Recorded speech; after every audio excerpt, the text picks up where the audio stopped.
WHM. Getting a little loose. Uh-oh, it's on its left side. They're flipped over on its deck. Let's see that one more time in slow-mo. WHM. As you see, as it goes up, it starts to go to its right side as it gets loose, then goes to its left and begins to flip over, as we'll see. Flips on its deck. Bill Mauff and Pepe Llama on board.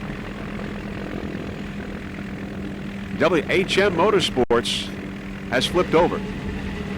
Let's see it one more time in real time. There you see it going over, flipping over with Pepe Llama and Bill Mauff. They had been in second place. Unbelievable incident here involving WHM as you see it going on its side and then finally flipping over.